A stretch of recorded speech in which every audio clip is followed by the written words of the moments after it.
ओम नमः सिद्धेभ्य। नमः श्रीवर्धमानाय निर्धूतकलिलात्मने सालोकानां त्रिलोकानां यद्विद्यादर्पणाय ते। रत्नकरण श्रवकाचार ग्रंथ पर अपनी चर्चा है। अनर्थ दंड के जो विविध भेद हैं उन्हीं को समझाने के लिए सदा सुख जी यहाँ पे विस्तार से व्याख्या कर रहे हैं कि उनसे बच करके हम अपने जीवन को पवित्र बनाएं, जीवन का एक सुधार करें, यही भावना है। इसलिए हर एक चीज की वो डिटेल में जा रहे हैं जितना उनके जमाने में हुआ करता था, और उसी के माध्यम से हमको हमारे जमाने के हिसाब से उन सब चीजों को लगाना चाहिए कि कहाँ कहाँ हमारे ये अनर्थ दंड किस किस प्रकार से हो रहे हैं, कैसे हम बिना बात की बात नहीं पापोपदेश हिंसा दान अभिध्यान करते रहते हैं। ये सब बातों पर अपने को चिंतन करना चाहिए और जीवन में अपनी प्रवृत्ति सुधारनी चाहिए। कल अपनी चर्चा चल रही थी इस पर, अब ध्यान पर। अभी आगे और उसमें थोड़ी सी बात है और फिर दुष्कृति की बात आएगी, वो देखेंगे अपन। पहले श्लोक बोल लेते हैं पांचों। तिर्यक् क्लेश वाणिज्या हिंसारंभ प्रलंभनादीनां प्रसव कथा प्रसंग स्मर्तव्य पाप उपदेश परशु कृपाण खनित्र ज्वलनायुध श्रृंग श्रृंखलादीनां वध हेतूनां दानं हिंसादानं ब्रुवन्ति बुधा वदबन्धच्छेदादेर्द्वेषाद्रागाच्च परकलत्रादे आध्यानमपध्यानं शासति विनुशासने विशदा आरम्भ संग साहस मिथ्यात्वद्वेष राग मद मदनये चेत कलुषयतां श्रुतिरवधीनां दुष्श्रुतिर्भवति क्षितिसलिल दहन पवना रम्भं विफलं वनस्पतिच्छेदम् शरणं सारणमपि च प्रमादचर्यां प्रभाषन्ते। कल अपन मन जिससे अच्छा रहे, मन जिससे अच्छा बने, ऐसी व्याख्या कल अपन ने देखी थी कि भाई दूसरों की उन्नति देखकर ईर्ष्या नहीं करना, दूसरों का अपमान अपयश अपवाद सुनकर हर्षित नहीं हो, दूसरों की संपदा देखकर उसकी वांछा नहीं करना, अपनी दीनता का विचार नहीं करना, अपने दारिद्र्य वियोग रोग होने पर आर्थ परिणाम करके दुखी मत हो, धनवानों से ईर्ष्या मत करो। ये बात आई थी। ईर्ष्या तो किसी से भी नहीं होनी चाहिए। क्या ईर्ष्या का जो भाव है वो, मतलब कोई ऐसी अपेक्षा नहीं है कि जिससे ईर्ष्या भली कही जा सके। कोई अपेक्षा नहीं। किससे ईर्ष्या अच्छी कही जाएगी बताओ? जिनके बहुत संपदा हो उनसे ईर्ष्या भी भली नहीं कही जाएगी, और जिसके पाप जीवन में ज्यादा दिखता हो वो विषय भोग के माध्यम से उससे ईर्ष्या करे वो भी भली नहीं है, और जिसके धर्म ज्यादा दिखता हो उससे भी ईर्ष्या भली नहीं। वह ईर्ष्या वाली तो बात होगी नहीं, कहीं नहीं होगी, होनी ही नहीं चाहिए। क्या ये मान लो किसी के शास्त्राभ्यास बहुत है तो उससे ईर्ष्या करनी चाहिए? इसने इतना सारा पढ़ लिया, इसको इतना सारा आता है, उससे ईर्ष्या हो या उससे प्रेरणा मिले? हम्म? ईर्ष्या का भाव किसी भी तरह से अच्छा भाव नहीं, मतलब बहुत खोटा भाव है। जैसे बाकी कषायों में तो अपन अपेक्षा लगा लेते कि क्रोध शुभ भी होता है अशुभ भी होता है, ऐसे ही मान माया लोग ये सब शुभ अशुभ दोनों तरह के होते हैं, लेकिन ईर्ष्या कभी भी शुभ की श्रेणी में आएगी ही नहीं। विचार करके देखिए, कौन सी ईर्ष्या को शुभ ईर्ष्या कह सकते हैं? कोई ईर्ष्या नहीं है इस तरह की। इसके आगे से पढ़ना था अपने को, है ना? वैसे तो रीडिंग तो पहले लगा चुके हैं अपन इसकी। किसी सिंह व्याघ्र सर्प आदि के शिकार के संबंध में चिंतवन मत करो। कोई भी ऐसे जो जानवर है, इनके शिकार के चिंतन में, मतलब इनके शिकार के संबंध में जरा भी विचार मत करो। अच्छा, नाम किसके लिखे? शेर बाघ सांप, जो दूसरे हिंसक प्राणी वो, क्या माने, सामान्य दूसरे जीवों के तो शिकार का चिंतन करना ही नहीं, लेकिन ये सोच के भी कि अरे ये बहुत जीवों को मारते हैं, ये हिंसक हैं, ऐसा विचार कर भी इनका हिंसा का विचार ही नहीं कर, चिंतन नहीं कर। ये बात पहले भी आ चुकी है, हिंसक जीवों की हिंसा का भी चिंतन नहीं करना। संग्राम में किसी की हार जीत जय पराजय मत चाहो। अब संग्राम पहले के जमाने में जो युद्ध होते थे, युद्ध आज भी होते हैं, लेकिन आजकल अब उतनी मात्रा में नहीं होते, क्योंकि विभीषिका ज्यादा होने लग गई युद्ध की। पहले तो हर कहीं पे कोई भी राजा किसी दूसरे राजा पर चढ़ाई कर देता, ऐसा हो जाता, वैसा हो जाता। अब अब बड़े बड़े देश हैं सब, और आपस में जब युद्ध होते हैं तो बहुत तबाही मचती है, इसलिए मात्रा भी कम हो गई युद्ध की। लेकिन कैसा भी युद्ध हो, अच्छा, युद्ध अकेला मतलब ये संग्राम अकेला युद्ध मत लेना, कुछ भी हो, खेल कूद आदि भी, उनमें भी हार जीत जय पराजय मत चाहो। इसको तो हार जाना चाहिए, इसको तो जीत जाना चाहिए। पर की स्त्री के साथ संसर्ग वार्तालाप करने की इच्छा नहीं करो। ये वार्तालाप के पहले संसर्ग शब्द जुड़ जाएगा, यहाँ छपा हुआ नहीं है, संसर्ग भी आ जाएगा। पर की स्त्री के साथ संसर्ग वार्तालाप करने की इच्छा नहीं करो, है ना। पर स्त्री रमण किसी भी रूप में नहीं हो, कह रहे इसके साथ रहेंगे या ये लोग भी घूमने जाएंगे अपने साथ तो अच्छा रहेगा। बहुत से लोग ऐसी प्लानिंग करते हैं क्या, कि इनको भी साथ में ले लो, उनको भी साथ में ले लो। अब इसके पीछे मनोभाव तो दूसरा है इसका। जैसे राजा मधु था ना, राजा मधु, मधु कौन, प्रद्युम्न कुमार का जी।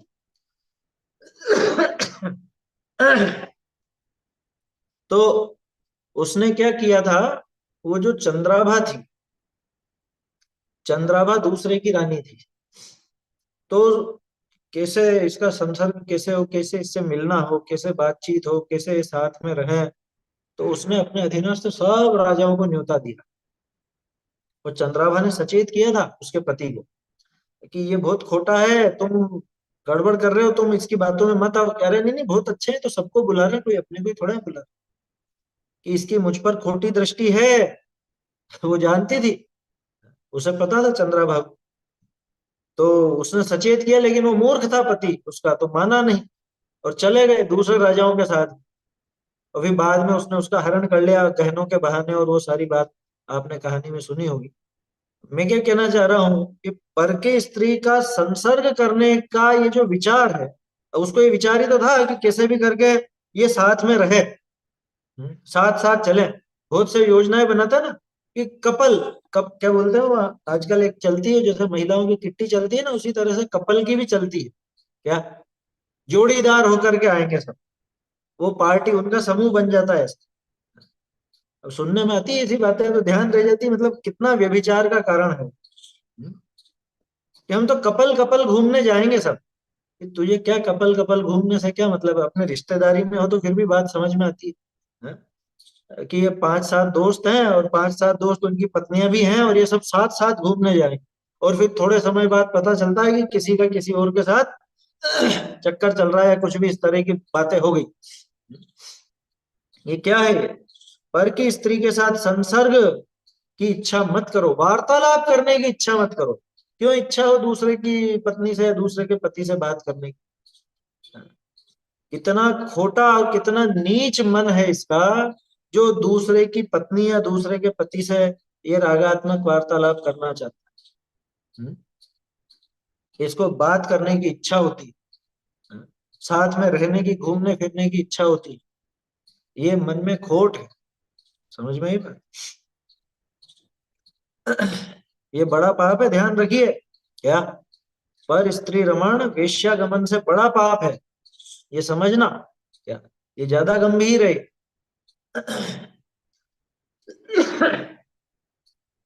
पर की स्त्री के साथ संसर्ग वार्तालाप करने की इच्छा नहीं करो। ये सब क्या है, सोशल मीडिया पे क्या है, एक दूसरे के, कि भाभी जी बहुत अच्छे लग रहे हो, तुझे क्या करना भाभी जी से, जो भाभी जी बहुत अच्छे लग रहे हैं, हैं ऐसे बहुत से ढीठ, तो भाभी जी करके घर में घुसे जाते हैं, या भाई साहब करके वो और ये तो हमारा धर्म भाई है। धर्म भाई के भी बहुत किस्से चलते, हमने धर्म भाई बना रखा है। धर्म का कौन सा भाई होता, बाबूजी तो साफ मना करते थे। आया समझ, कोई धर्म बहन का कोई कोई काम नहीं।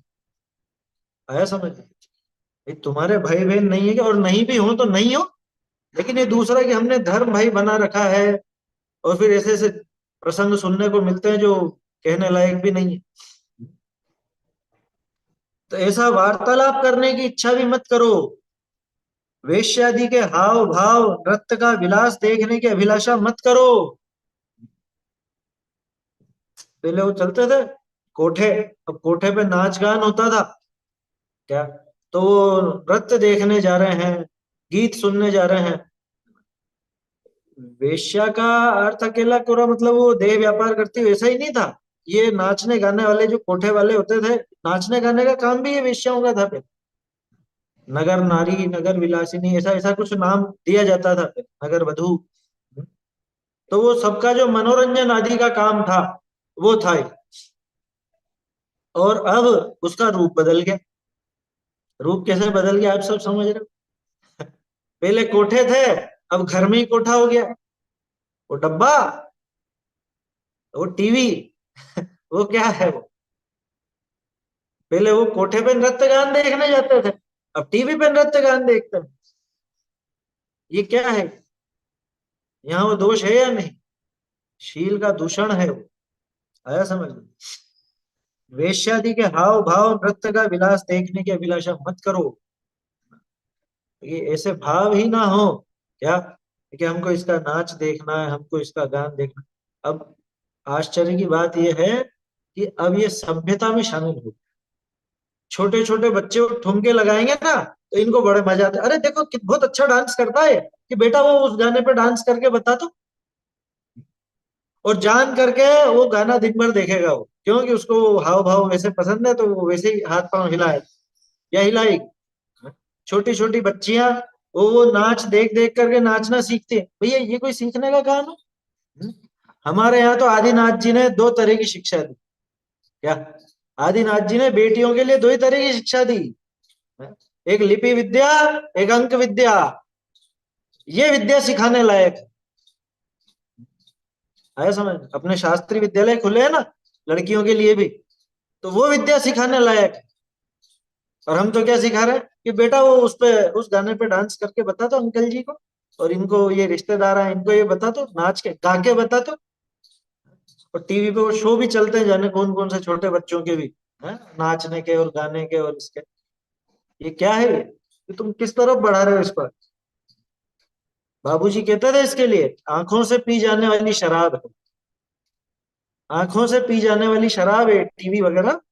टीवी के संबंध में कहते थे ये लोग बोतल से शराब पीते हैं, ये आंखों से पीता। भाई उसका भी नशा है, इसका भी नशा है। क्या कहा, वेश्यादि के हाव भाव नृत्य का विलास देखने की अभिलाषा मत करो। ये सब दुष्श्रुति है ये क्या, अपध्यान भी है, दुष्श्रुति भी है। और क्या कह रहे हैं देखो, गाली भंड वचन वाले गीत नहीं सुन। आज जमाना उल्टा है, सबसे ज्यादा गाने ऐसे प्रचलित होंगे कि जिनमें कुछ ऐसी अश्लील बातें हों, या कुछ ऐसी अनर्गल बातें हों, ऊट पटांग जिसके बोल हों, जिसपे फूहड़ नृत्य हो सके। तो पहले जैसे क्या बोलते हैं, शास्त्रीय संगीत, शास्त्रीय संगीत वाले पे इनके ऊट पटांग नृत्य नहीं हो पाएंगे ना, तो वो गाने इनको भाएंगे। इनको तो तड़क भड़क वाले और जिनमें ऐसे उल्टे सीधे बोल रहते हों। और बच्चों को भी बड़ा शौक है वो अरे बच्चों की क्या गलती, उनके माँ बाप है मूर्ख जो उनको ऐसे ऐसे गाने सुनाते हैं, ऐसे दृश्य दिखाते हैं। गाली भंड वचन वाले गीत नहीं सुनो। पहले गीत गारी चला करती थी, गीत गारी। गीत गारी मतलब गीतों में गालियां वगैरह वो सब होती थी। और पहले तो ऐसी फूहड़ प्रथाएं भी बहुत थी। जवाई आएगा तो उसको गालियां दी जाती है, गाली का बुलावा लगता था पहले। ऐसा सुना है, हमने तो देखा तो नहीं लेकिन सुना है ऐसा। गीत गाली का बुलावा, तो गीत भी गाए जाते हैं और वो जवाई को गालियां दी जाती। अरे जवाई है उसको गालियां दे रहे हो। समझ में आ रही है बात? ऐसे वचन नहीं सुनना, ऐसे गीत नहीं सुनना। अच्छा, समाज में क्या है, ऐसी महिलाएं अथवा ऐसे पुरुषों की बड़ी पूछ रहती है क्या, कह रहे उनके पास है, उनके पास वो गीत रखे हुए हैं। कौन से गीत? इस शादी ब्याह के मौके पे जो गीत गाए जाते हैं ना, वो गीत उनके पास है, वो उनसे मंगवाओ, उनके पास पुस्तक रखी है, तो उनसे पुस्तकें मंगवाएंगे, दूसरों को वो पुस्तकें देंगे, और जिनमें काम की एक बात नहीं। क्या कह रहे, बुलावा है, बुलावे में तो ऐसे ही गाते हैं। अरे कहाँ गाते हैं? शास्त्रों में लिखा गया ऐसे गाते हैं? हाँ? जम्बू स्वामी शादी करने गए तो ये सब हुआ था क्या? ये जिन जिन के विवाह के प्रसंग प्रथमानुयोग में आते हैं उन सबके साथ ये हुआ था क्या? अरे हमने पद्धतियां ऐसी बिगाड़ ली, मतलब हीन वृत्ति है ना, मन की ऐसी खोटी वृत्ति। गाली भंड वचन वाले गीत नहीं सुनो, नहीं देखो, नहीं करो, सब लगा लेना इसमें। जब सुनने की मना है तो ऐसे गीत गाने की, ऐसे गीतों पर नृत्य करने की, ये आजकल शादी ब्याह में जो क्या बोलते हैं वो डीजे नाइट और महिला संगीत, तो पुराने जमाने की बात हो गई। अब तो वो संगीत नाइट और डीजे नाइट और हैं, तरह तरह के करते हैं। और उसमें मूर्खों की तरह वहां सास ससुर बेटा बहू सब साथ में नाच रहे हैं। ये ये क्या कहें, सीधा सीधा शील का नाश है। खोटे राग, स्वांग, कौतूहल परिणामों को मलिन करने के कारण होने से इन्हें सुनना देखना दूर से ही छोड़ो। जो खोटे राग हैं, खोटे राग का मतलब वही खोटे गाने, खोटे गाने, स्वांग, तरह तरह के ऐसे नाटक जो होते हैं, तमाशे होते थे पहले, अब वो तमाशे फिर स्टेज के नाटक हो गए, स्टेज के नाटक टीवी के सीरियल हो गए, फिल्में हो गई, वही सब है। कौतूहल, तरह तरह के कौतुक, और बहुत आश्चर्यकारी, बहुत आश्चर्यकारी दृश्य। परिणामों को मलिन करने के कारण होने से इन्हें सुनना देखना दूर से ही छोड़ो, इससे परिणाम बिगड़ते हैं। ऐसे भाइयों को दूर से ही छोड़ना चाहिए। बोलिए।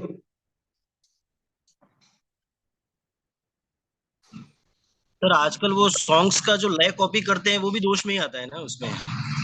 अपने धार्मिक सिद्ध गानों पर सेट कर देते हैं उस ऐसा, उसका क्या दोष है? हाँ देखो, वो बिल्कुल ऐसा भद्दी धुन हो, है ना, जिसमें मतलब हुड़दंग वाली धुन हो, ऐसी धुनें नहीं लेना। पहले के अपने बढ़िया कवि हुए हैं और बहुत सारे विद्वानों ने पुराने जैसे शास्त्रीय राग होती थी ना, क्योंकि गानों की भी कोई खुद की ओरिजिनल राग थोड़े ना, पुराने शास्त्रीय राग हुआ करती थी, पक्की रागिनी बोलते हैं जिसको, पक्की रागनियों पर बने हुए गाने भी थे। उन्हीं को आधार बना के बहुत सौ ने भजन की भी वो धुन ली है। जैसा अभी अपने निर्ग्रंथों का मार्ग है, वो भजन है, वो उस भजन उस धुन जैसा एक गाना भी है। लेकिन अभी आप किसी को भी सुनाओगे बच्चे को, तो उसको निर्ग्रंथों का मार्ग ही ध्यान में आए। वो धुन अच्छी है तो ले लेना, लेकिन फुहड़ धुनें नहीं लेना, जिसमें हुड़दंग वाली धुन हो या इस तरह की धुन हो वो नहीं लेना। है समझ? हम लोग जब पढ़ते थे तब बहुत सौ में अंदर से ही एक वो कविता करने की शैली होती है, किसी भी धुन में कैसे भी शब्द फिट कर देते हैं। तो हमारे कुछ साथी ऐसे थे जो उस समय ऐसे गाने, मान लो कोई भी चले नई तेज धुन वाले गाने, उस पे कैसा भी वो भजन बनाने लग जाते, लेकिन वो उचित नहीं कहला। भाई शांत होना चाहिए, शांत रस है ना अपने भजनों में, तो धुन भी वैसी ही होनी चाहिए जिससे उस भजन की गरिमा बनी रहे। ऐसी धुन ले लो, उसमें समस्या नहीं, लेकिन बिल्कुल फूहड़ और अश्लील या जिसमें बहुत हुड़दंग जैसे भाव होते हो, वो धुनें तो काम में लेने लायक। इनको सुनना देखना दूर से ही छोड़ो। दरिद्रता आ जाने पर भी नीची वृत्ति द्वारा आजीविका नहीं करो। ये बहुत बड़ी समस्या है। बड़ी समस्या क्यों कह रहा हूँ? क्योंकि जब दरिद्रता आ जाती है, गरीबी आती है, तो कुछ नहीं सूझता, जो हाथ लगे जैसा भी वैसा करना चाहते हैं। कह रहे अभी तो यहाँ जिंदा रह ले हुए हैं। दरिद्रता आ जाने पर भी नीची वृत्ति द्वारा आजीविका नहीं करो, कि भैया एक सम्माननीय वृत्ति होनी चाहिए, सम्माननीय आजीविका होनी चाहिए। अपने यहाँ पे जैसे बताया ना, देखो भागचंद जी कितनी दरिद्रता में थे, लेकिन नीची वृत्ति का काम कभी नहीं किया, कभी नहीं किया। टोपियां बेचते थे, जैसे वो कपड़े की टोपियां सिलते और बेचते थे, ऐसा सुना है ना। तो वो कोई नीची वृत्ति थी नहीं, और लेकिन इससे हल्के काम करके शायद ज्यादा भी कमा सकते थे, लेकिन उन्होंने हल्के काम करना, नीची वृत्ति वाले काम करना स्वीकार नहीं किया। अब यहाँ प्रश्न बनता है, नीची वृत्ति वाले काम कौन से? तो यहाँ जो अपन ने पीछे चर्चा की थी ना, वो सारी नीची वृत्ति वाली आजीविका। उसमें भी जिसमें गरिमा नहीं हो, जैसे मान लो ठेला लगा है, क्या ठेला लगा के और वो रात को 12-12 बजे तक वो कुल्फियां बेचे, ये करे, ये कोई आजीविका के काम है और जैन के लायक काम है? जिसमें जैन पने का गौरव समाप्त होता हो, ऐसा काम करना उचित नहीं। अब तो बड़े बड़े जैन कहलाते हैं कैसे कि इनका बहुत बड़ा वो है, लॉन्ड्री हाउस। लॉन्ड्री हाउस नाम रख दिया, लॉन्ड्री हाउस है। अब लॉन्ड्री हाउस में काम क्या है? कपड़े धोने का ही काम है ना, है? कपड़े धोने का, प्रेस का, ये किसका काम है? ये किसकी वृत्ति थी? या और बताऊं, इनने वो ब्यूटी पार्लर खोल रखा है, इनका सैलून है, सैलून, ब्यूटी सैलून। क्या? अब वो किसका काम है? जो काम नीची वृत्ति के लोग करते हैं, वो काम इसको करना किसी भी तरह से उचित नहीं।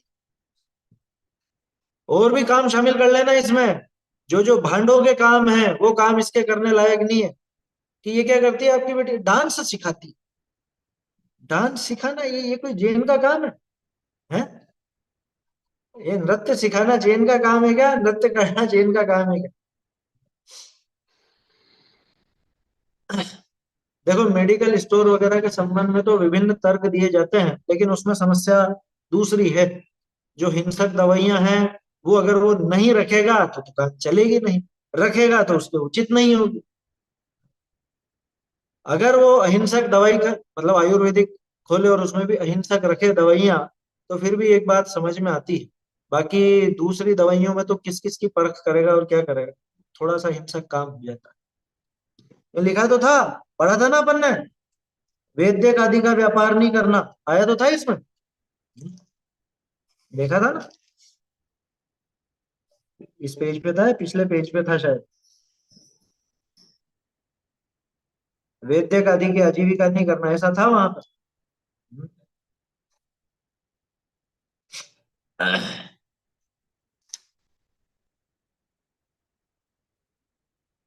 खैर वो था, लेकिन पढ़ चुके हैं अपन पहले, क्या आया था, तो उसमें वैसे भी समझ लेना। कुल मिला के जो नीची वृत्ति के कार्य हैं, उनको थोड़ा ऊंचा रूप दे करके भी वो अपने काम के नहीं है, वो जैन का काम नहीं है।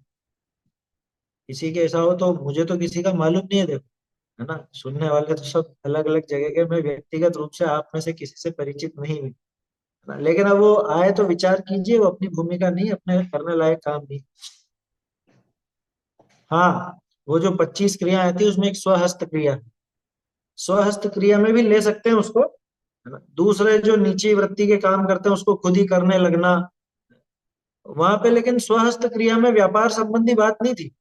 वो बात तो अपने खुद के घर गृहस्थी के काम के संबंध में थी, 25 आरंभ आदि क्रियाओं में जो थी, वो थोड़ी सी अलग है। फिर भी कह सकते हैं क्या कि खुद ही करने लग गया ये काम, ऐसा ऐसा नीचा काम खुद करने लग गया अपने हाथ से, वो स्वहस्त क्रिया। देखो, ये आ गया ना, यहाँ पे ये आ गया, मैंने जो उदाहरण दिया वो यही आ गया, देखो। नीचे है, 2 लाइन नीचे कि नीच कुल वालों के योग्य करने योग्य कार्य वस्त्र रंगना, धोना। ये क्या है? वस्त्र रंगना, वस्त्र धोना, कि हमारे डाइंग का काम है, कपड़े रंगते हैं। जैन का काम नहीं है भैया, जैन के लायक वृत्ति नहीं।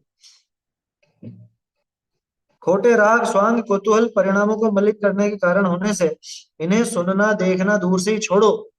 दरिद्रता आ जाने पर भी नीची वृत्ति द्वारा आजीविका नहीं करो, है ना। ऐसी दरिद्रता हो तो जितने में अरे देखो, एक चीज बताता हूँ, दरिद्रता में जीव दुखी नहीं होता, जीव दुखी होता है अभिलाषाएं ज्यादा होने से। काम तो सबका चल जाता है। देखो, बेसिक जरूरत कितनी है, मूलभूत जरूरतें कितनी है? ये रहना, खाना और कपड़े, रोटी कपड़ा मकान, ये 3 मूलभूत जरूरत है, ठीक है ना। इनके मतलब इनके बिना रहने में समस्या आएगी, गृहस्थ दशा, गृहस्थ दशा में इनके बिना रहने में समस्या आएगी। अब ये मूलभूत जरूरत पूरी करने में कोई बहुत ज्यादा खर्च नहीं होता, खर्च होता है अपने तरह तरह के शौक में। अब जैसे कपड़ा पहनना, लेकिन मुझे तो इस तरह का कपड़ा पहनना, उसको सादा कपड़ा नहीं पहनना है, उसको रंग बिरंगा चाहिए, तड़क भड़क चाहिए, ये पुराना हो गया है, नया पहन। हमारे बाबूजी थे, मेरे दादाजी, उन्होंने जिंदगी भर, मैंने उनको कोई दूसरे कपड़े में देखा ही नहीं। एक वो कमीज और वो नीचे वो ढीला पजामा, वो उनकी वो फिक्स ड्रेस थी। वो जो भी चार पांच जोड़ जैसे भी थे, वो एक ही तरह के कपड़े, और कपड़ा भी एक ही तरह का। क्या, हालांकि उनको कोई बहुत विशेष ऐसा वो नहीं था कि मतलब धर्म की बुद्धि है कुछ, लेकिन एक सामान्य कि नहीं मुझे रहना ही नहीं दूसरा, एक सफेद वही फिक्स, ऊपर भी सफेद नीचे भी सफेद, फिक्स था। तो कई बार ऐसा विचार आता है कि जीवन में एक ही वो रंग चुन लो तो सारे विकल्प खत्म हो जाए।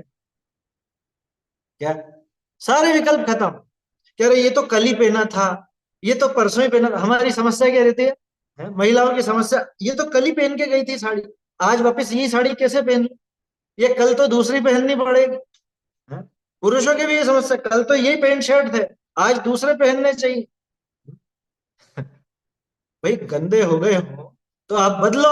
अब वो गंदे नहीं हो और फिर अरे कल भी तो पहना था, अच्छा नहीं लगता, अच्छा नहीं लगता, ये कितने विकल्प हैं। सोचो, समय की बर्बादी, उपयोग की बर्बादी, दोनों चीजें, प्लस राग द्वेष कितना बढ़ता।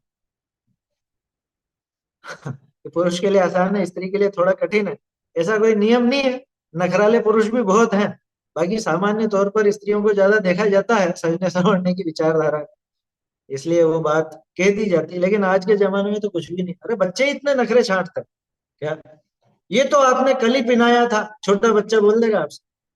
वो उसके मन से नहीं बोलता, उसके माँ बाप ने उसको सिखाया नखरे करना, माँ बाप ने सिखाया, बेटा ये वाली पहनेगा या ये वाली पहनेगा। अब आप उससे पूछोगे तो वो उसके हिसाब से ही बताएगा। उसके जम जाएगी तो दिन में गर्मी में शेरवानी पहन के निकलेगा वो, कि मुझे तो पापा की शादी में जो पहनी थी वो वाली पहनाओ। वैसी वाली पहनाओ तो गर्मी में पहनेगा। भाई उसको ऐसी ऐसा फितूर किसने चढ़ाया उसके दिमाग पर? इसलिए ये इन चीजों में व्यर्थ का चाहिए, पैसा व्यर्थ का। ये अपन बात इस पे कर रहे हैं, दरिद्रता आ जाने पर भी नीची वृत्ति द्वारा आजीविका नहीं करो। दरिद्रता होना, दरिद्रता इतनी दुख नहीं देती है जितनी इस जीव की तरह तरह की इच्छाएं दुख देती। दरिद्रता होगी भी तो भी क्या होगा भाई, वो खाना पीना तो होगा ही सही, है ना, जितना भी थोड़ा, चार नहीं दो रोटी तो मिलेगी। जैसा भी होगा इतना पुण्य मिल होगा तो मिलेगा, भोजन भी मिलेगा। तो ये सारे काम जो हम पांच इंद्रिय के विषय भोगों को बढ़ा चढ़ा करके देखते हैं, ऐसे सारे कामों में ही अतिरिक्त चाहिए रहता है, और फिर इसी वजह से जीव दुखी होता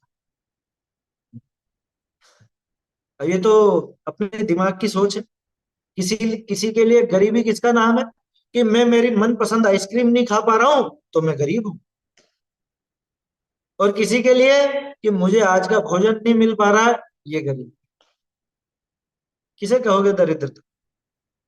दरिद्रता तो वास्तव में वैचारिक है। क्या, बाहर में दरिद्रता इतनी परेशान करने वाली नहीं। हमारे जो कवि हुए, विद्वान हुए हैं, उनके जीवन से देखिए आप। पहले भी कई बार अपन ने बात की, एक दौलत राम जी कासलीवाल को छोड़ दो तो कोई भी विद्वान बहुत संपन्न नहीं थे। किसी की भी संपन्नता के किससे नहीं आते, विपन्नता के जरूर आते। क्या, आया समझ में? टोडरमल जी को दूसरी जगह जाना पड़ा व्यापार के लिए, भागचंद जी को इधर से उधर भटकना पड़ा, दौलत राम जी छींट का व्यापार करते थे, है ना, छींट का छापे का, वो कपड़े का था ना, बजाज थे उनके ससुर, है ना, तो बजाज माने कपड़े के व्यापार। ऐसे ही अलग अलग, बनारसी दास जी के जीवन में तो कितनी उथल पुथल थी। बोलो। तो दरिद्रता आ जाए लेकिन नीची वृत्ति द्वारा आजीविका नहीं करना, किसी से याचना नहीं करो। ये बहुत बड़ा गुण है आज के जमाने में, क्योंकि जमाना क्रेडिट कार्ड का है। क्या, लोगों की प्रवृत्ति में मांगना शामिल हो गया कि उससे मांग लो, उससे मांग लो, उधार का ही तो काम है, और क्या है। पहले एक कहावत चलती थी, मांगने से मरना भला, मांगने से मरना भला। और आजकल तो ऐसी प्रवृत्ति हो गई लोगों की, मान लो कोई अपने रिलेशन में हो या कोई मित्र हो या साथी हो, इसको शर्म नहीं लगती, अरे तूने वो तेरी शादी में जो ड्रेस पहनी थी ना बहुत अच्छी थी यार, वो थोड़ा मुझको उधार कर दे, मैं भी एक फंक्शन में हुआ हूँ। इसको शर्म नहीं आती मांगते हो। महिला को शर्म नहीं लगती दूसरे से साड़ी मांगते हुए, गहने मांगते हुए, हैं। अरे ये मांगने की चीज है कि तेरे जो भी है तेरे पास वो तो ओढ़ पहन के रहे, कम है कम ही सही, ज्यादा है ज्यादा, जैसा भी। फालतू का दिखावा क्यों करना चाहता है। ये जो मांगने की प्रवृत्ति है ये दिखावे की प्रवृत्ति है, आया समझ में। और ये इसको नीचे नरक निगोद ले जाने वाली प्रवृत्ति है। इसमें क्या नरक निगोद हो गया, इसके विषयों की अभिलाषा जबरदस्त है इसीलिए तो मांग रहा है। नहीं तो क्या इसके पास कपड़े नहीं थे, क्या इसके पास आभूषण नहीं थे। हम्म? अयाचक वृत्ति होना सही है, बहुत बड़ी क्वालिटी है वो। और जैन के तो अपने आप आ जाती है वो क्वालिटी, वो क्यों मांगने लगा। भाई जिसके पांच इंद्रिय के विषय भोगों की तीव्र अभिलाषा हो वही मांगेगा। यहाँ तो वो अभिलाषा सीमित की जाती है, समाप्त की जाती है, यहाँ मांगने का तो काम ही कैसे होगा जैन। भाई अपनी जितनी चादर हो उतने पैर फैलाना, ये एक सामान्य कहावत चलती थी पहले, है ना। तो जितना अपने पास है ठीक है, कोई दिक्कत नहीं, कम है तो कम ही सही, लेकिन दूसरे से मांग करके नहीं। ये एक स्वाभिमान वाली बात भी, ये स्वाभिमान के विरुद्ध बात है मांगना। दूसरे से मांगना है स्वाभिमान के विरुद्ध बात। किसी से याचना नहीं करो, दीनता के वचन मत कहो, दीनहीन होकर के। बहुत सौ की आदत होती है, जो देखो जिसके सामने अपने रोने रोने लग जाते। भर्तृहरि का नीति शतक है, नीति शतक में एक बहुत सुंदर छंद है। क्या है वो, यम यम पश्यसि तस्य तस्य पुरतः मां ब्रूहि दीनम वचः। रे रे चातक सावधान मनसा मित्र क्षणम श्रूयताम, यम यम पश्यसि तस्य तस्य पुरतः मां ब्रूहि दीनम वचः। क्या, वो चातक से कहा कि हे चातक, तू हर एक बादल के सामने आके वो यूं करने लग जाता है, मांगने लग जाता है पानी। हर किसी के सामने तू ऐसे पुकार मत कर। स्वाति नक्षत्र के जो बादल आएंगे और जो बरसने वाले होंगे, ये बादल बरसने वाले नहीं है, सारे के सारे बादल बरसते नहीं है। तो हर किसी को देखकर मुंह फैलाने लगता है, ये उचित नहीं है। मुंह फैलाने मतलब वो मुंह खोलता है ताकि पानी आए से। चातक के संबंध में ये प्रसिद्धि है कि वो स्वाति नक्षत्र की पानी का पानी ही पीता है। खैर, अब उसमें सच्चाई कितनी कहनी है उससे मतलब नहीं है, खास बात यह है कि तू जिसको देखता उसी के सामने हाथ मत फैला, जिसको देखता उसी के सामने अपने दीन वचन मत बोल। अरे हमारे तो ऐसा है, हमारे तो वैसा है, और है रोने लग जाए दूसरों के सामने, मांगने लग जाए कुछ भी। देखो, दो तरह की दीनता, एक तो मांगने के लिए, कोई वस्तु मांगनी हो तो भी दीन वचन बोलता है। दूसरा कि हमको मांगना वांगना कुछ नहीं है, लेकिन आदत होती है ना बहुत सौ की, हर एक के सामने अपने घर के रोने रोने लग जाते, कि हमारी बहू तो ऐसी है, और हमारी सास तो ऐसी है, हमारा बेटा तो ऐसा निकला, और हमारे माँ बाप तो हमारी समझते ही नहीं है, हमारे भाई ने तो जीना हराम कर रखा है, और इसने ऐसा कर रखा है इसने। अरे तुझे क्या करना है दूसरों के सामने अपने गीत गाने से। हाँ, वो सहानुभूति सहानुभूति चाहता है उसकी, वो चाहता है थोड़ा लोग मेरा ऐसा रखें हर एक के सामने। समझदार व्यक्ति कभी भी दूसरों के सामने अपने दुखड़े नहीं रोते, कभी नहीं रोते। पहले तो ये विचार करो कि वो जो प्रतिकूलता है, उस प्रतिकूलता का कारण कौन है, कौन है उसका कारण। ये है कारण, ये दूसरा व्यक्ति ये कारण। अरे मूर्ख, वो नहीं है उसका कारण, उसका कारण तेरे पहले किए हुए भाव ही हैं, जिनकी वजह से आज ये उदय आया है। और अभी दूसरों के सामने तू ये जो अपने दुखड़े रोता है, इससे तुझे नया कर्म और बंधेगा। जिससे आगे फिर और दुख होगा। परिदेवन है ना, परिदेवन, परिदेवन शब्द नहीं पढ़ा क्या असता वेदनी के बंध के कारणों में? क्या है वो परिदेवन? दुखी होना, अपने दुखड़े दूसरों को सुनाना, ये क्या है? ये नए असाता कर्म बांधने के कारण है। क्या? हमें तो जरा सा भी सुख नहीं है घर पे। हमारे तो बेटे बहू ऐसे हैं, हमारे तो सास ससुर ऐसे हैं, हमारा तो पति ऐसा है, हमारी तो पत्नी ऐसी है, हमारी तो देरानी ऐसी है, हमारी तो जेठानी ऐसी है, हमारा कोई पक्ष नहीं लेता। बोलो, तो दूसरों के सामने अपने दुखड़े रो रो करके क्या करे? अच्छा, और एक और चीज, जिसके सामने आप दुखड़े रहोगे वो कोई सहानुभूति जताए, ऊपर ऊपर जताएगा? पीछे मजे लेगा, पीछे वो मजे लेते हैं। वो किसी दूसरे से जब बात करेगा, अरे वो आधा एक घंटा वही खा गया है, इतनी इतनी बातें बता रहा था खुद के घर की, अरे हमको क्या लेना देना तेरे घर से, और हमको सुनाया जा रहा है बिना बात ही। बोलो, कि किसी दूसरे को तो नहीं सुनाना, अपने जो सगे हैं उनको, कि देखो परिदेवन तो परिदेवन ही, परिदेवन तो परिदेवन ही है। आया समझ में? वो चाहे दूसरों के सामने, दूसरों में ज्यादा तीव्र होगी वो बात, और जो अपने कहलाते हैं, अपने माँ बाप भाई बहन जो जो भी हैं, जो अपने से सहानुभूति रखते हैं, उनके प्रति जो दुखड़े रोते हैं, वो भी परिदेवनी। अरे स्वयं किए जो कर्म शुभाशुभ फल निश्चय ही वे देते। कि इसने हमारा जीना हराम कर रखा है, उसने नहीं कर रखा, तूने ही ऐसे भाव किए थे जिससे तेरा जीना हराम खुद हुआ है। समझ में आ रही है बात? कोई और नहीं है। आया समझ में? कोई और नहीं है। और सामने वाले को सुना सुना करके, नहीं वो तो भले हो ना सुखी, भगवान के सामने जाके ही दुखड़े रोए, उसमें क्या दम है? बहुत से लोग भगवान के आगे भी दुखड़े रोते हैं, वहां पे जाके पूजा करेंगे कि भगवान मेरी दशा अच्छी कर दो, मेरे बच्चे की अच्छी कर दो, मेरे पति की पत्नी की अच्छी कर दो, या मेरे घर में शांति कर दो। ये अधिकांश शांति विधान तो इसीलिए कर रहे हैं लोग। क्या? घर में शांति बनी, घर में शांति बन गई है। तूने आगे आने वाले समय के लिए खुद की अशांति को बुलावा दिया है। पहले भी तू ऐसे ही रोता था, इसलिए अभी तुझे फिर रोना पड़ता है, और अभी और रोता है तो आगे भी रोना पड़ेगा। इस मामले में तेरी अंश बहुत आगे है, बहुत आगे। वो आपसे ज्यादा काम निर्जरा कर लेती, वो जाके दुखड़े नहीं रोते।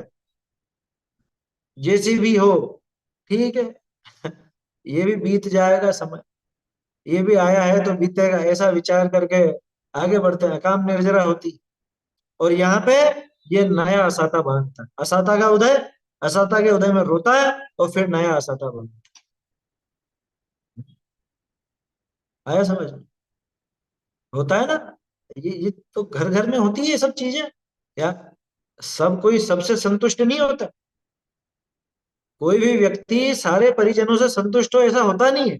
कारण, कारण ये है कि यहाँ जन्म लिया है इस मनुष्य पर्याय में, और यहाँ पंचम काल में, तो पूरी तरह से तो पुण्य का उदय किसी के भी नहीं होता। हर तरह से तो पुण्य का उदय किसी के भी नहीं होता। किसी के शारीरिक अनुकूलता है तो आर्थिक समस्या, आर्थिक अनुकूलता है तो पारिवारिक समस्या, पारिवारिक अनुकूलता है तो कुछ और समस्या, तरह तरह की समस्याएं बहुत हैं। समझ में आ रही है बात? वो सब खुद की बुलाई हुई है, किसी और की बुलाई हुई नहीं। अच्छा, और दुखड़े रोने का एक बहुत बड़ा साधन मिल गया लोगों को। क्या? ये मोबाइल। कि किसी को किसी से भी अपना दुखड़े रोना, फ्री बैठा है, अब सामने वाला फ्री हो चाहे नहीं हो, वो तो फोन लगा देगा, रात को 12 बजे फोन लगा देगा। होते हैं ना उल्लुओं की तरह जागने वाले लोग भी, 11-12 बजे रात को फोन लगाएंगे, घंटे 2-2 घंटे 3-3 घंटे बातें कर। अरे पहले प्रेमी प्रेमिका बातें करते थे, वैसी बातें तो अब सब करने लगे आपस में। क्या? इतनी लंबी लंबी बातें। हाँ? कैसी बुद्धि हो गई? दीनता के वचन मत कहो, दूसरों के सामने अपने दुखड़े मत रो। क्या होगा उससे बताओ? वो कुछ सुधार देगा भाई? अगर उससे कुछ सुधार होता हो तो दुखड़े रोने से लाभ भी है। एक गांव पति ही को होवे, सो भी दुखिया दुख खोवे, है। तो वो वहां पे उसके सामने जाता है तो वो तो कुछ कर देता है, यहाँ जिसके सामने दुखड़े रो रहा है वो कुछ कर देगा क्या इसका? बोलो।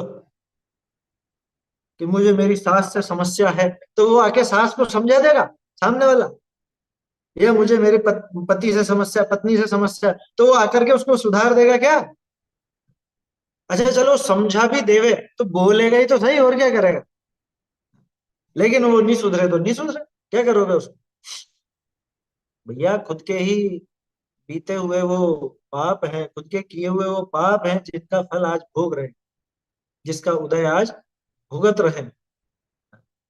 और उस उदय में भी ये परेशान होकर के और दूसरे के सामने दीनहीन वचन बोलता है, उससे आगामी नवीन कर्म बांधता असाता वेद।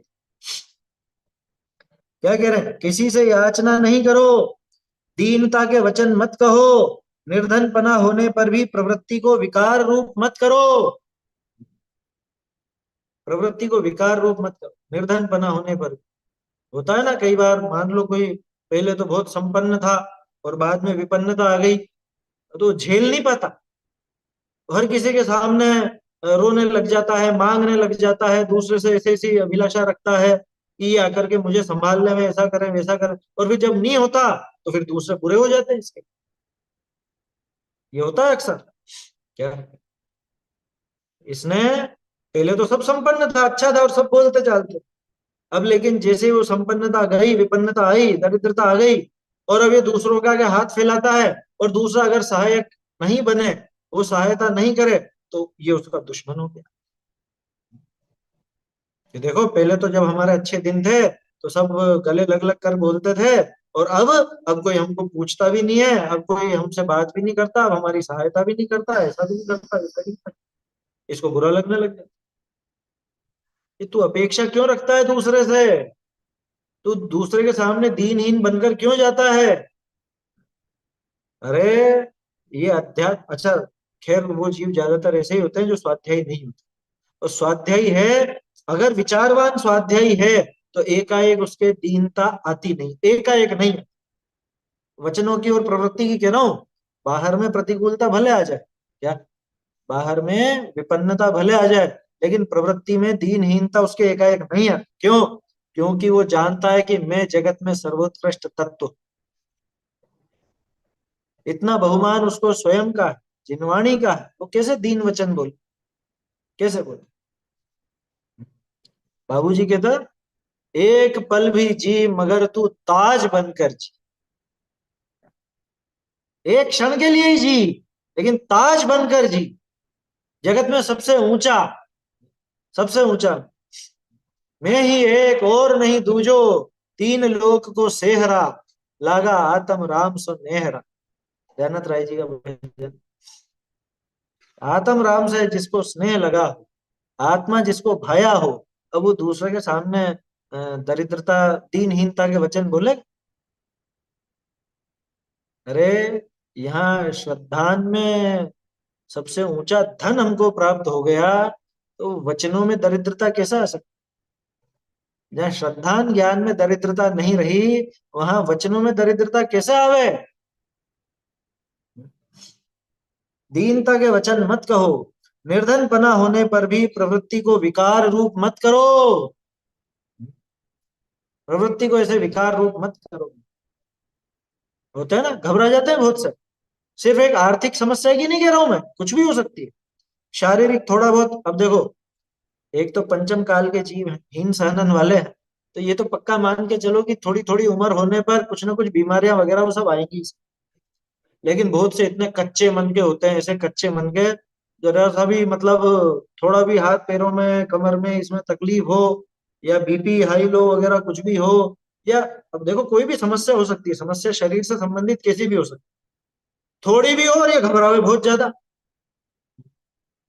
अरे मेरे से तो कुछ खाया भी नहीं जा रहा, अरे मेरे से तो निकला भी नहीं जा रहा, मुझसे तो ये भी नहीं हो रहा, मुझसे तो वो भी नहीं हो रहा, मुझे कैंसर तो नहीं हो जाएगा, मुझे ऐसा तो नहीं हो जाएगा, मुझे वो वाली बीमारी तो नहीं होगी, है। बोलो, उसका दिमाग कैसा घूमता है? जैसी खबरें पढ़ता है ना, या जैसी खबरें सुने किसी के बारे में, वैसे ही सोचता मेरे भी तो नहीं होगी। मेरे भी तो नहीं होगा। किसी के ट्यूमर की सुन ली, मान लो ब्रेन ट्यूमर, अब सिर दुखे, मेरे भी चेक करा लूं, मेरे ट्यूमर तो नहीं हो है? सिर दुखते ट्यूमर हो गया इसका, जरा सी कमर दुखते स्लिप डिस्क हो गई इसकी, जरा से वो हड्डी वगैरह कमजोरी के कारण दुखने लगे, हाँ, और कि मेरे कोई क्या बोलते हैं बोन कैंसर तो नहीं हो गया, ये तो नहीं हो गया, वो तो नहीं हो गया, कैसे कैसे विकल्प चलते हैं इसको। हाँ? अरे इतना क्या मिट्टी का बना हुआ है क्या, बिल्कुल ही। अब वैसे मिट्टी का ही है वास्तव में तो, लेकिन क्या मिट्टी के खिलौने जैसा है क्या? हाँ? और हो जाएगा तो हो जाएगा, उसमें दम क्या है। कल करी तो थी बात, ये बच्चा पैदा होता है, सारी बीमारियां साथ में लेकर ही पैदा होता, देर है बस वो असाता का बटन दबने की, ये असाता का बटन दबा और ये बीमारी सामने, सामने आ गई सारी, एक झटके में सामने आ जाती। इसलिए ऐसा पागल नहीं बनना जरा जरा से में, कि मेरे तो ये हो रहा है, मेरे तो वो हो रहा है। ये अपन ने शारीरिक बात की, आर्थिक पहले कर चुके हैं कि मेरे तो ऐसी विपन्नता आ गई। सामाजिक भी रोते रहते हैं लोग बाग क्या, कि अरे हमारे तो कोई बोलता ही नहीं है, हमारे तो कोई आता ही नहीं है, कोई मिलता जुलता ही नहीं है, अकेले के अकेले पड़े रहते हैं, कोई बोलने चालने वाला ही नहीं है। अरे यहाँ तो क्या कहते हैं, चलो सखी जाइए जहां, जहां न अपनो कोय, कलेवर भखे जनावरा, मरता रोए न कोय। क्या भावना है क्या, ऐसी जगह चलो, ऐसी जगह चले अपन तो, कहां पे, कि जहां कोई नहीं हो अपना, जहां अपना कोई भी नहीं हो। कलेवर भके जनावर मर जाए तो वो जानवर भक्षण कर ले में भले, और मरता रोए ना कोई, और कोई पीछे रोने वाला नहीं। हमारे यहाँ तो इतनी ऊंची भावना भाई जाती, और लोग बाग इस बात से घबराते हैं कि अरे कोई आएगा ही नहीं, कोई आएगा ही नहीं है। अरे तुझे बुलाना क्यों है लेकिन, तुझे दूसरों को बुलाना क्यों है। जो अपने काम में दत्तचित्त होता है उसको तो दूसरों के आने जाने में खलल लगता है क्या, तो खलल पड़ गया काम में, ऐसा विचार होता है उसको। समझ में आई बात, लेकिन हम तो अभी समाज के बीच में बैठे हैं, हमें तो अभी थोड़ी सी हम तो सामाजिक है ना, मनुष्य तो सामाजिक प्राणी है ना। अरे होगा सामाजिक प्राणी, लेकिन काम तो खुद का खुद को ही करना है। समझ में आई बात, कि काश कोई संबोधने आ जाए, कि जब तक ये भावना रहेगी कि कोई संबोधने आ जाए, तब तक ये पक्का हुआ ही नहीं। और ठीक है, कोई एक सामान्य रूप से भाव ऐसा आ भी सकता है, उसमें कोई ऐसी दिक्कत वाली बात नहीं, कि मरते समय साधर्मी साथ हो और चर्चा धर्म सुनावे, वो भी भावना है अपने, लेकिन उसकी कोई बहुत तीव्रता वाली बात नहीं होती क्या, कि अगर वो नहीं मिले तो फिर तो मरण ही बिगड़ गया। अरे अपनी तैयारी पूरी रखो ना, तैयारी तो अपने को अपनी पूरी रखनी चाहिए, कि कोई मुझे आकर के संभाल लेवे, ये भाव तो खोटा है। हाँ, मैं शिथिल हूं तो वो मुझे संबोधन करके धर्म मार्ग पर लगा देवे, ये एक सामान्य भाव आ सकता है, सामान्य भाव आवे। बाकी और कोई की थोड़े हाथ पांव दबा देवे, कोई आकर के ये कर देवे वो कर देवे, ये भाव ही खोटा है। तुम्हारा पुण्य होगा तो सारी दुनिया सेवा में खड़ी हो जाएगी, और पुण्य नहीं होगा उस तरह का, तो एकांत में कहीं पे पड़े पड़े दम तोड़ेंगे, उसमें क्या। लेकिन उससे फर्क नहीं पड़ता, उससे जीव के सुख या दुख का कोई लेना देना नहीं, क्योंकि ऐसे एकांत में रह करके हमारे महर्षियों ने मोक्ष पाया क्या, ऐसे अकेले रह करके उन्होंने मोक्ष पा लिया, और हम सबके बीच में रह करके भी आर्त रौद्र परिणाम करके मर जाते। भैया ऐसे दीनहीन वचन मत बोलो, दीनता के वचन मत कहो, निर्धन पना होने पर भी प्रवृत्ति को विकार रूप मत करो, अपनी जो प्रवृत्ति है उसमें विकार मत लाओ। और क्या कह रहे हैं देखो, नीच कुल वालों के करने योग्य कार्य, ये जो उदाहरण अपन ने लिए थे वो आगे, नीच कुल वालों के कार्य है ये, वस्त्र रंगना, धोना, नाम बदल दिया हमने, रख दिया ड्राई क्लीनर्स, क्या, लॉन्ड्री सर्विस, बोलो ये नाम रख दिए। और काम क्या है, कह रहे धोने करने का काम, वस्त्र रंगना धोना इत्यादि, ये निंद्य कार्य करने का तो त्याग अवश्य ही करो। ऐसे निंद्य कार्य हमको नहीं सिखाते, हमको नहीं करना। ये गर्मियों में क्या करते हैं, डांस क्लास चलाते हैं। डांस क्लास चलाते। डांस करना किसका काम था? हम्म? कोठे पर नाचती थी वेश्या, अब उसको सभ्यता बना लिया लोगों ने। घर की बहू बेटियां बाजार में खुले में नाच रही, जुलूस में, शादी ब्याह में, बारात में। ये जैन के दृश्य है, ये जैनियों के लायक दृश्य। हम्म?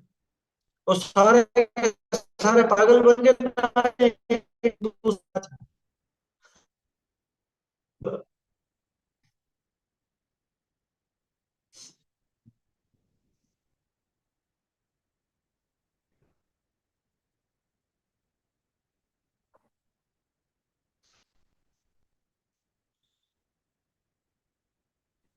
बोलो।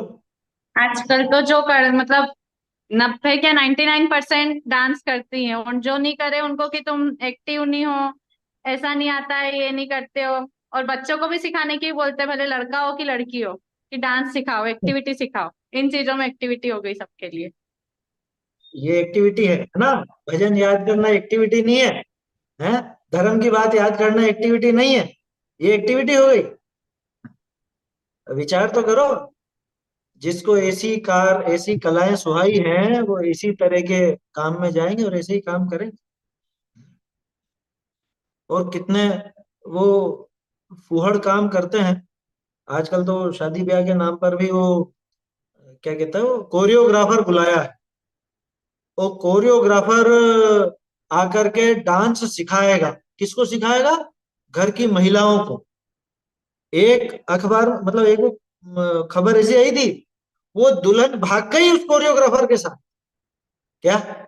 शादी तो धरी रह गई, और वो कोरियोग्राफर सिखाने आया था उसी के साथ उसका चक्कर चला, भाग गई वो।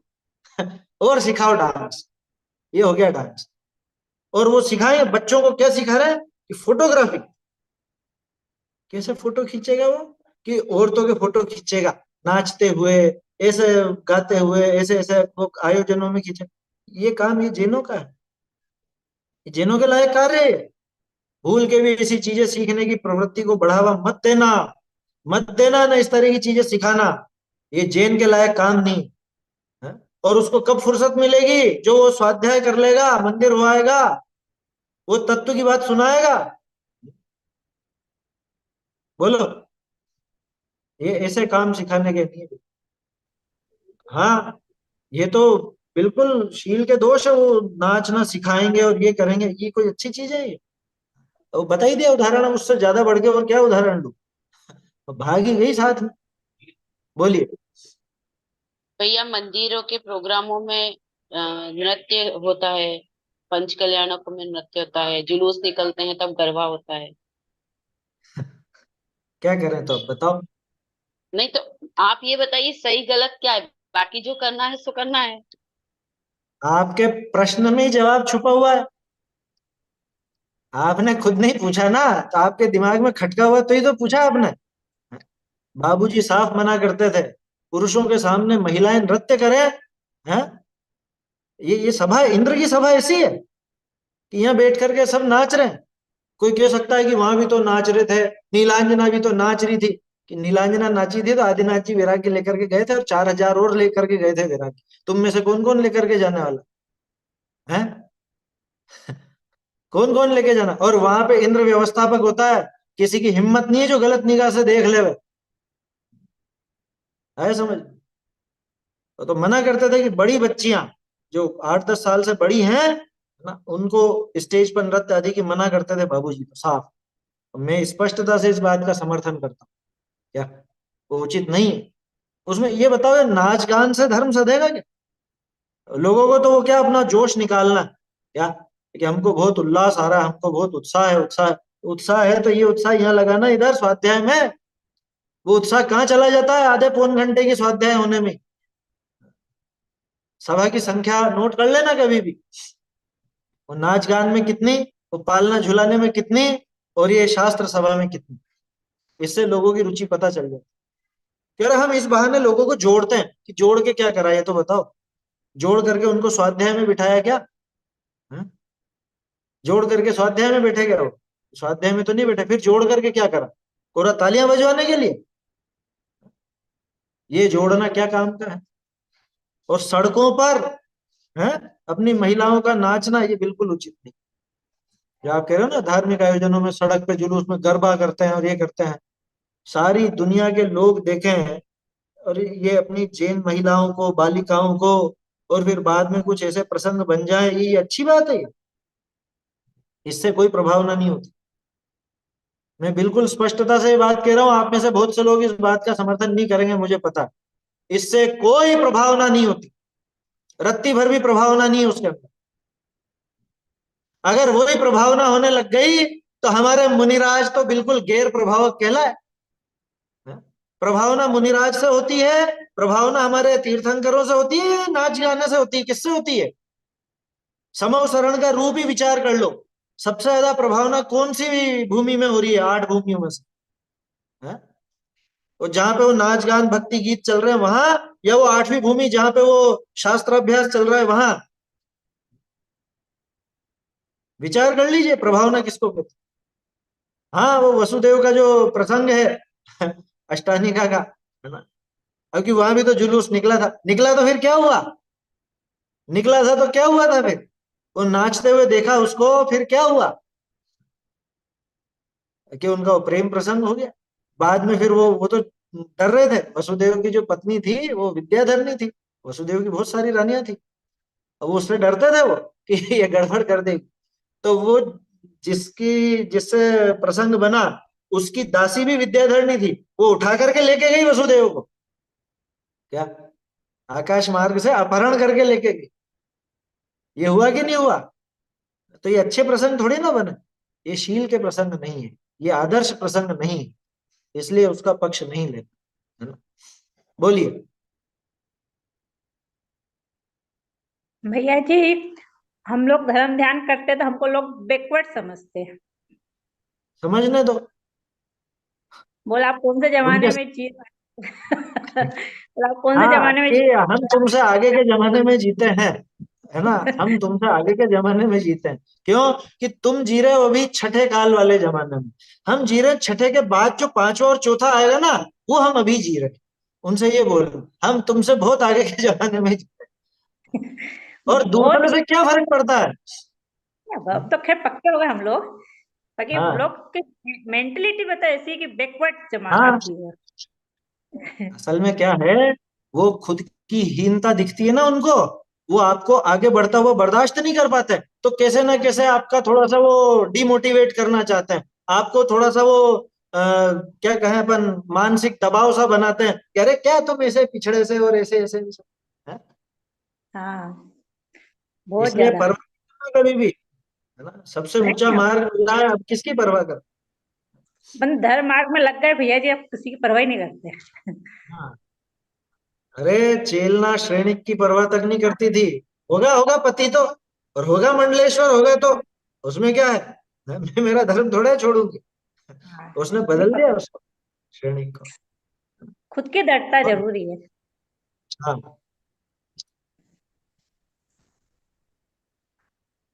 बोलो। अगर जैसे ये अपने भी धार्मिक आयोजन या धार्मिक जुलूस में नृत्य नाचने करने और इनसे ही प्रभाव ना समझें, तो फिर अदर कास्ट में जो होता है राग रंग हा हुल्ला, हाँ उनके और अपने में क्या अंतर है? क्या अपने भी वितरागता नहीं झलकेगी? तो फिर सेम ही हो गया सही उनका और है अपना भी। भाई, एक चीज गंभीरता से सोचनी चाहिए, पहले भी कई बार अपन ने ये बात की, जो उनके में भी दिख रहा है और हमारे में भी दिख रहा है, वो तो धर्म नहीं हो सकता ना। धर्म तो कुछ ऐसी चीज होगी ना जो अपने ही पास होगी और उनके पास नहीं होगी, है? ये काम तो सब में ही दिखते हैं, ये जुलूस नाचना गाना और गीत गाजे बाजे, ये सब तो सब में ही दिखते हैं, बल्कि आपसे ज्यादा दिखते हैं। आप तो गिनती के 100-200 लोग होंगे, वहां पे 10-20 हजार हो जाएंगे इकट्ठे। फिर बोलो, अगर प्रभावना इसका नाम है, तो फिर तो आप कुछ भी नहीं कर रहे हो प्रभावना, वो कर लेते हैं ज्यादा प्रभाव। अगर इसको प्रभावना, धर्म की प्रभावना को, धर्म तो कुछ ऐसी चीज होगी ना जो वहां ना हो, हमारे पास हो, बल्कि हमारे से ज्यादा अरहंत देव आदि के या मुनिराज आदि के पास हो, वो धर्म कहलाएगा, या हम जो नाच गान करते हैं वो कहलाएगा? लोगों को क्या है, हर चीज में अपनी सुविधा चाहिए, अपने विषय भोग छूटने नहीं चाहिए, चाहे धर्म का एक क्षेत्र क्यों ना हो, या भी विषय भोग की पूर्ति चाहता है, इसलिए वो इसी को धर्म सिद्ध करने की कोशिश करता, धर्म ठहराने की कोशिश करता। प्रभावना में जो वज्र कुमार का प्रसंग था वो देखा था ना अपन ने प्रभा चंद्राचार्य की टीका से, वहां कोई जुलूस वुलूस का प्रसंग था ही नहीं, उसके अंदर कोई प्रसंग नहीं था। देखी तो थी कहानी, भूल गए क्या? वज्र कुमार का जो प्रसंग आया था 20वें श्लोक में, उसके बाद 8 की कहानियां देखी थी ना अपन। तो विचार करना चाहिए, या हर किसी को ऐसे प्रभावना नाम नहीं दिया जाता। तो क्या कहा, ऐसे इत्यादि निंद कार्य करने का तो त्याग अवश्य ही करो, ऐसे खोटे काम तो छोड़ ही देना चाहिए। अभी दुष्श्रुति आदि का वर्णन तो आगे आएगा, वो कल देखेंगे अपन, अभी समय हो रहा। बोलिए। भैया बात को कैसे पलटी जाती है। आपने अभी कहा कि अगर आप इन प्रसंगों में यहाँ पर इस तरह से भक्ति करोगे या नाचोगे या इस तरह के, तो आपको उसी में ही जन्म लेना पड़ेगा। और यहाँ जब विधान वगैरह होते हैं या मंदिरों में जो भी आयोजन होते हैं, वहां पर पंडित लोग कहते हैं कि अगर यहाँ भगवान के सामने नहीं नाचे तो अगले जन्म में नाचने वाली बनना पड़ेगा। पूरी जिसको जैसे अपनी बात बनवानी है वो वैसी कोशिश करता है। अब वो ये तो ऐसी अपने को ऐसी बातें विचार बोलते करना। हैं कि हाँ, ऑटोमेटिक भक्त उठते हैं कि भक्ति करना है करना है करना है। अब वो विचार कर लीजिए, है ना? जो स्वाध्यायी है वो तो विचार करके देखेगा क्या। देखो एक चीज कहता हूं, जो नकली माल बेचता है ना, वो भी यही कहता है कि ये असली है, असली है, दूसरों के चक्कर में मत आ जाना, ठगा मत जाना। कौन? नकली वाला भी यही कहता है। और असली जो कहता है वो भी यही कहता है कि अरे भैया नकलियों से सावधान, नकली माल मत ले लेना, असली माल मैं दे रहा हूं, ये लो। दोनों का एक ही वचन है। सच्चा तो खुद को सच्चा कहेगा ही सही, लेकिन झूठा भी खुद को सच्चा ही कहता है। हाँ? अब ये तो खुद को विचार करना। जो ईमानदार तुरंत होगा वो कहेगा चख के देखो। क्या? फल वाले कहते हैं चख के देख लो भैया, हाँ? आम मीठा है कि नहीं है, कि चख के देख लो, उसको परवाह नहीं है। और जो गलत दे रहा होगा, अरे क्या चखना, मैं कह रहा हूँ ना आपसे बिल्कुल मीठा है, एकदम शक्कर है बिल्कुल, ऐसा कह करके वो भैया वो बीच में झूठ चला। को भी इतना सजा करके परोसते हैं कि हाँ, दुविधा में पड़ जाता है व्यक्ति कि हाँ ऐसा ही होगा। सही है। तो वो तो अपने तो आंखें खोलने के लिए जिनवाणी है अपने पास, तो जिनवाणी का सहारा लेकर के अपने को परख लेना चाहिए, है ना? चलिए आगे की चर्चा फिर कल करेंगे। चैतन्य का स्मरण प्रतिक्षण ही करो रे, भव के अनंत दुख को क्षण में हरो रे, अक्षय अनंत निज सौख्य निधान पाओ, गाओ अरे नित इसी के गीत गाओ। आज अंतिम है, कल से दूसरी स्तुति बोलेंगे अपन। मेघ घटा सम श्री जिनवानी, मेघ घटा सम श्री जिनवानी, स्यात् पद चपला चमकत जामे, स्यात् पद चपला चमकत जामे, बरसत ज्ञान सुपारी, मेघ घटा सम श्री जिनवानी, धर्म सस्य जाते बहु बाढ़े, धर्म सस्य जाते बहु बाढ़े, शिव आनंद फलदानी, मेघ घटा सम श्री जिनवानी, मोहन धूल दबी सब याते, मोहन धूल दबी सब